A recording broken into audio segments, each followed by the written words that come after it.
I want to thank everybody for covering the story today. I want to thank Ambassador Haley for coming to the border, seeing it firsthand. Once you see it, you can't unsee it, and that was clear today.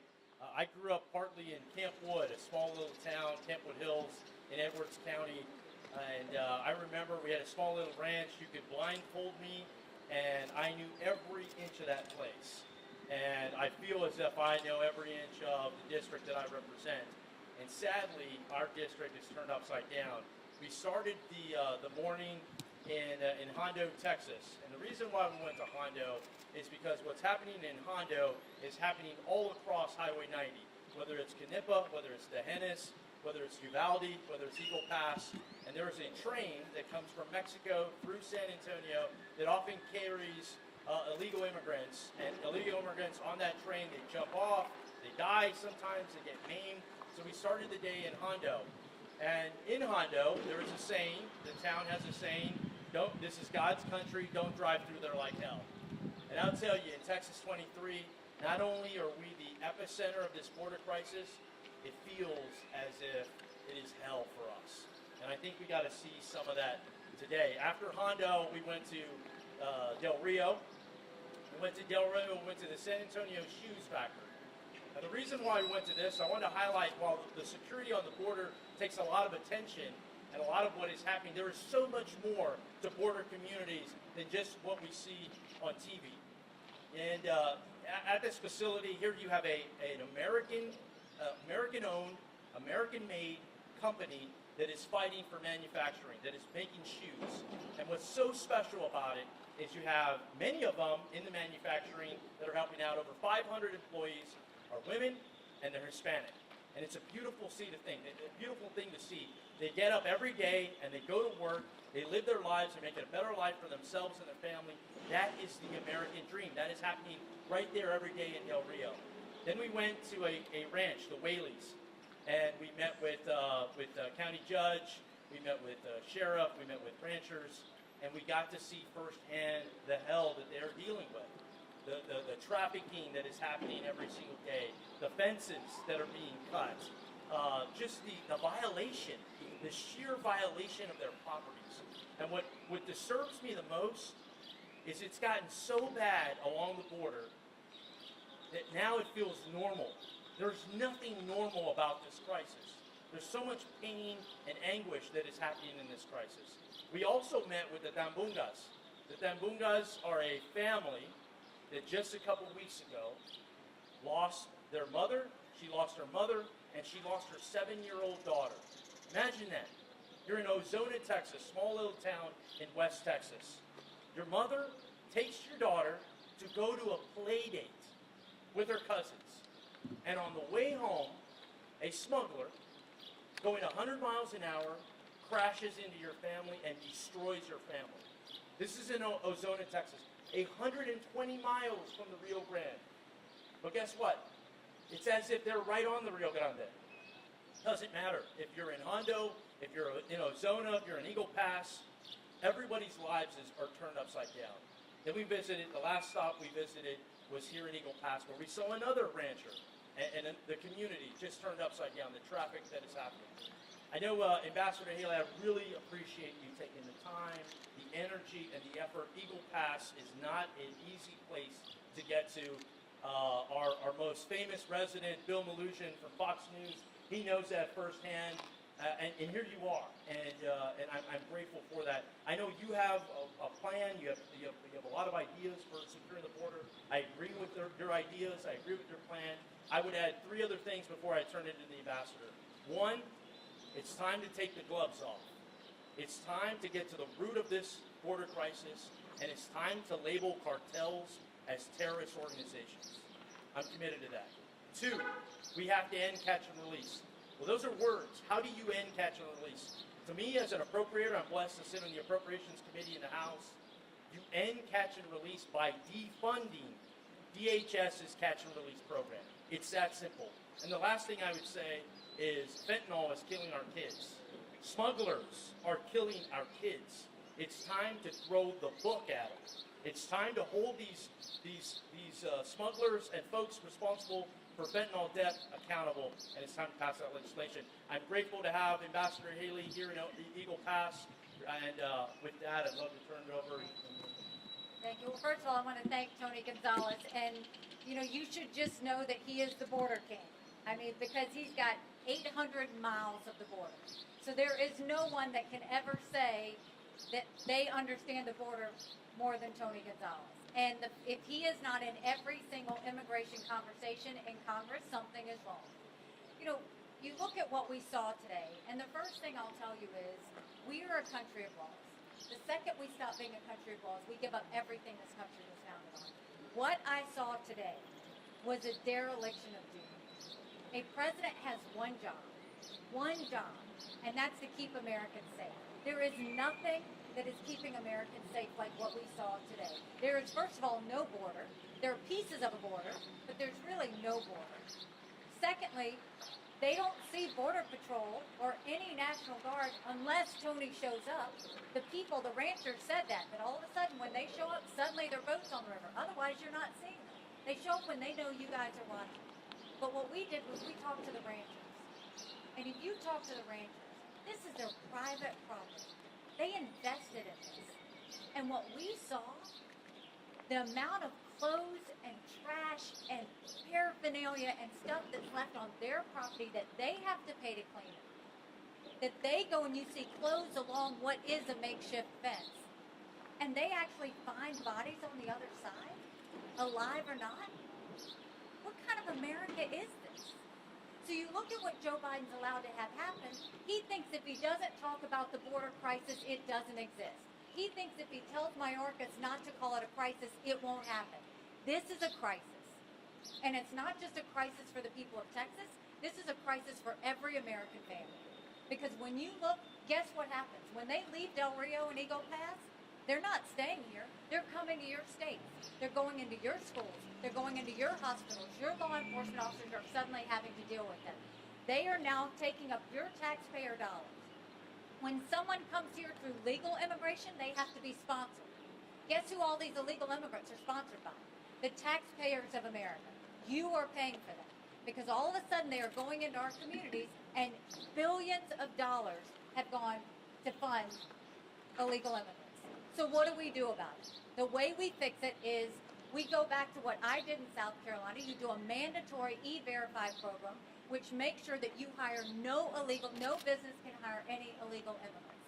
The second thing is you make sure that we fire the 87,000 IRS agents and hire at least 25,000 Border Patrol and ICE agents so that we can go and give these other Border Patrol agents the help they need. I talked to Border Patrol today. Do you know what they said their job is? Babysitting. Babysitting. That's all they're doing. They said if they were just allowed to do their job, that things could get better. Stop the taxpayer handouts for these illegal immigrants. Make sure that we're defunding sanctuary cities. There are sanctuary cities all around here. Why is that allowed to happen? We should not give one penny to a sanctuary city because what they're doing is they're giving safe haven to these illegal immigrants that are coming over. We need to make sure we go back to remain in Mexico because that has stopped, and we need to make sure that we keep Title 42. The concern the ranchers had is what happens in May when Title 42 goes away. You think we've got hundreds coming across now? You're going to have thousands coming across. And who's talking about it? No one. And then the one thing that could make the biggest difference, stop, catch, and release, and go to catch and deport. When you start deporting these illegal immigrants, they will stop coming.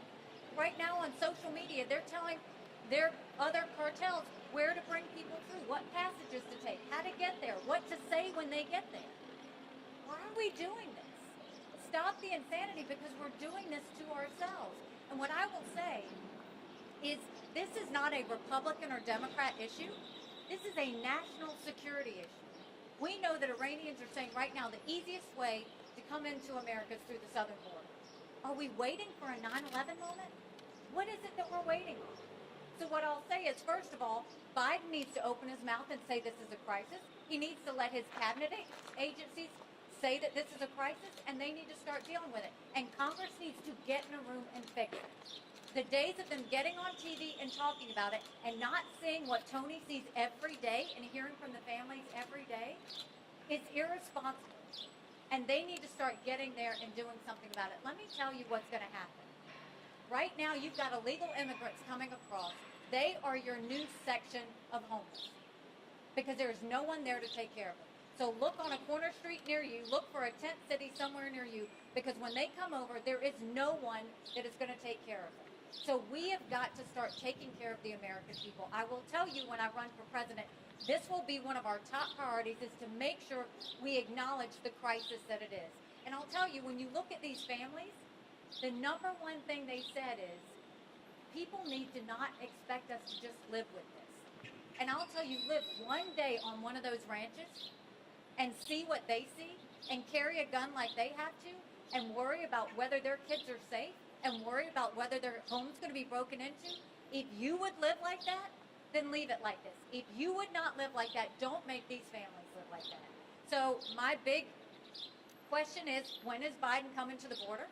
We've given up on Kamala. When is Biden coming to the border? Secondly, when's Congress going to do something? Republicans and Democrats need to get in a room and get it done. They owe it to the American people. It's time that we see that happen. Thank you. We'll open it up for any questions you have. Gonzales. So I was speaking with many ranchers here in Maverick County who were telling me how they were seeing a lot of these gotaways that were trespassing and many times armed into their properties. And they were telling me on file that the city attorney was actually telling them that they're not allowed to apprehend these people, and we're actually looking to prosecute one of these ranchers. Is there anything in Congress that's being done to make sure that these city attorneys can not tell people that they can't defend their own property as a safety concern for them and their families? Yeah, what you're seeing is lawlessness happening along the border. And honestly, it starts and it ends with the federal government. It starts and it ends with President Biden. President Biden is failing America, and he is shackling Border Patrol. It's Border Patrol's job, Border Patrol agents' job, in order to apprehend people that come into our country illegally. But because they're vacant, because they're doing other things, all of a sudden everyone else is trying to fill that gap. Whether it's sheriffs, whether it's DPS, whether it's local PD, or ranchers themselves, and it's completely unfair to absolutely everyone. So what needs to happen? It's pretty simple. The federal government, Joe Biden, needs to do his damn job. It is that simple. We need to enforce the laws that are already in the books. And as Ambassador Haley mentioned, if you do not qualify for asylum, which is about 88% of folks, instead of getting flown to New York or LA or anywhere else, you get flown back to your country of origin. This program already exists, repatriation flights. Biden doesn't need anything other than just to turn that on. I don't know if you want to add anything. No, I mean, the one thing when I asked the sheriffs, when did the switch go on? When did you start to see a problem? They said when they started doing catch and release, when they stopped Remain in Mexico, and they're worried about Title 42. This is not rocket science. This is about the fact, just to ensure what we know works. This isn't about which president did it first. It's not about which party is for or against it. It's about what's the right thing to do. They just need to do it right.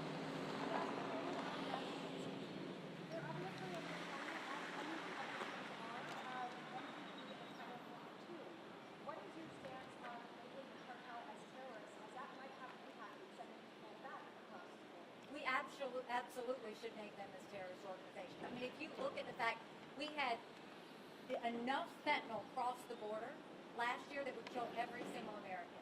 Fentanyl is now the #1 cause of death for people ages 18 to 49. 70,000 people died in 2021 alone on fentanyl. And the cartels, if they're not trafficking drugs, they're trafficking people. Either way, what they're doing is terrorist activity, and we need to deal with that. And we've got the intelligence to do it. We've got the special operations members to do it. We just need to get it done. But is there a consideration? Like obviously, both of you are talking about sending people back to Mexico, and the cartel controls the border, which is what law enforcement are telling us. How can we even face sending people back across the border? And that's the stand Republicans are taking right now. Is those policies should stay in place, but also that we should designate them as terrorists, so they kind of counter each other a little. I mean, we don't want cartels coming into America. What good is that? Our job is to protect America first, right? And so we don't want cartels coming across this country. We don't want children trafficked, and we don't want drugs coming over. The first thing is we need to go to China and tell them to stop sending the fentanyl. They know exactly what they're doing.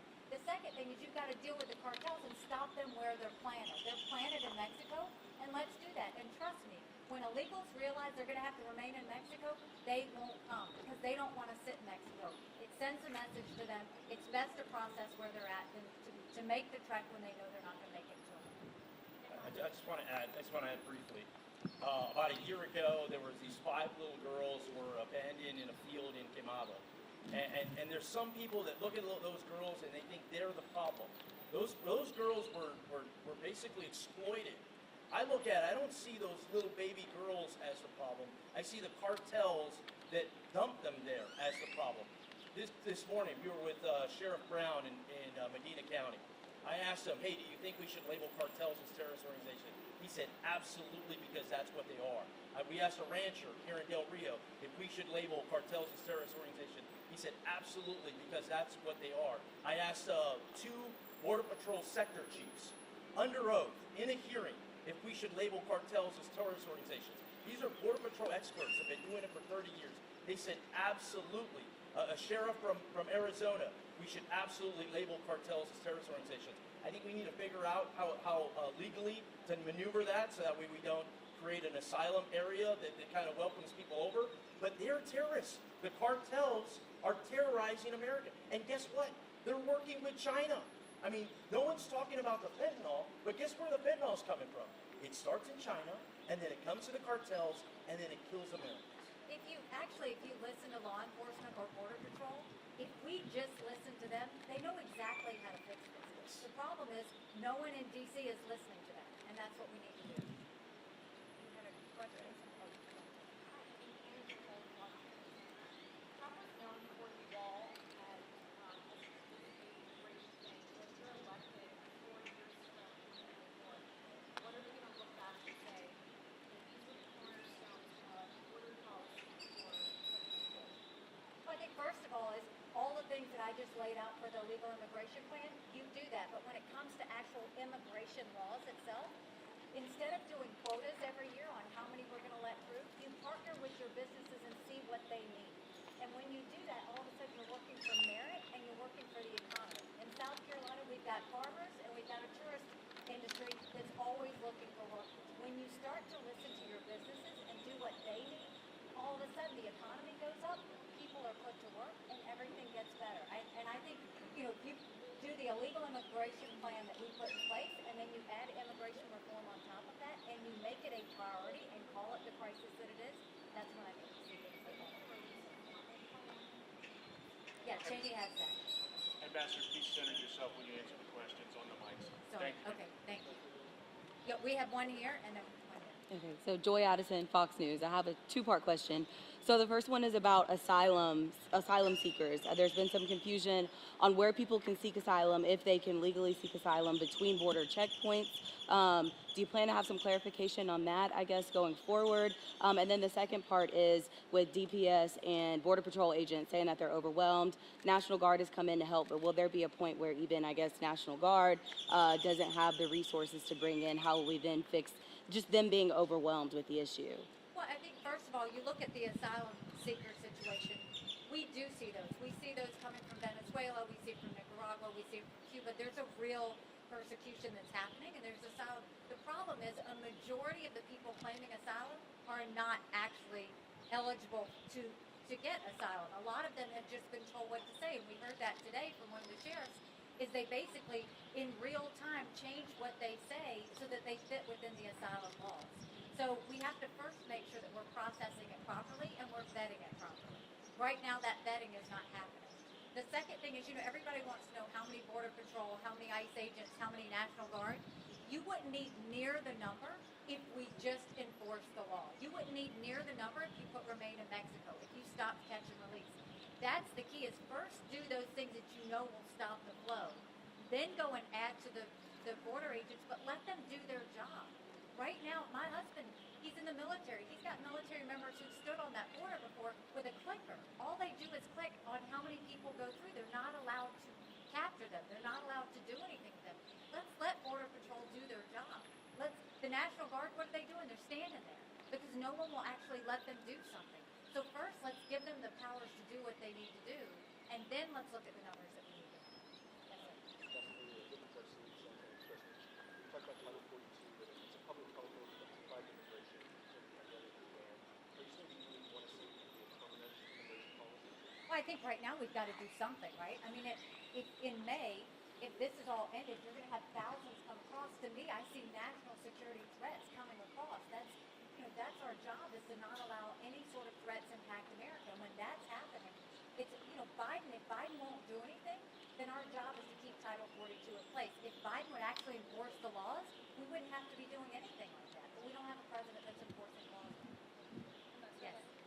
Hi, can you talk a little bit about your immigration reform plans? I know there are people who are waiting for years and years, decades to come, through the legal process. How would you address that, the people who've been waiting for such a long time? Well, and it's an important point. She was talking about the immigration plans we have in place. First of all, you have people who put in the time, put in the money, do it the right way, and it takes them 8 and 10 and 12 years to get processed. Why is it that we're hurting those that are doing the right thing, and we're allowing people to come across just in 24 hours and go wherever they want? That's all the more reason why we have to secure the border and follow the rules. But with regular immigration, we've got to take all the bureaucracy down. Our number one goal should be, who do we bring into this country that makes our country better? You do it on merit. You do who our businesses need. You do what talent we need. And you focus on that. The second thing you do is you focus on what our businesses need. When you look at what our businesses need and you match it up with the talent, then you're all of a sudden making America stronger, you're making it economically stronger, and you're making the infrastructure stronger. So and then you just take down the wait time. We don't have enough processors. And you've got too many people sitting on paper and not doing their job. To be honest, we need to go in there and just break it, clean it up, and then start back over. That's the only way to get that immigration process back in play.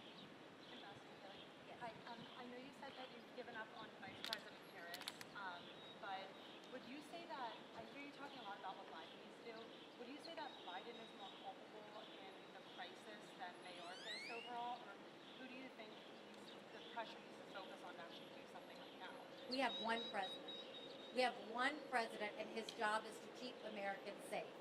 And all we know is that he's refusing to look at the border situation because he hopes it goes away. So now he's got Mayorkas, who's been given the trouble of dealing with this, and he's refused to cause it a crisis. So how do the American people have any confidence in a president who refused to see a border problem and a secretary who refuses to see it as a crisis? It shows that you've got an administration that's inept and not responsible and putting American people at risk. And I would ask the Democrats, is this who you're going to put back up for president next year? Because you're basically telling America, make sure you live with this illegal immigration problem, because this president's not doing anything to change it, and the Democratic Party is going to go right alongside him. So would you take that personally then into your hands if you were elected president? You always, when you are the person at the top, everything falls under you. Your job is to make sure you fix every problem, every crisis, and if your secretary can't do it, you replace your secretary and you get one that can. The buck stops with Biden, and that's been shown not to mean very much. All right, guys, thank you so much. Appreciate your time.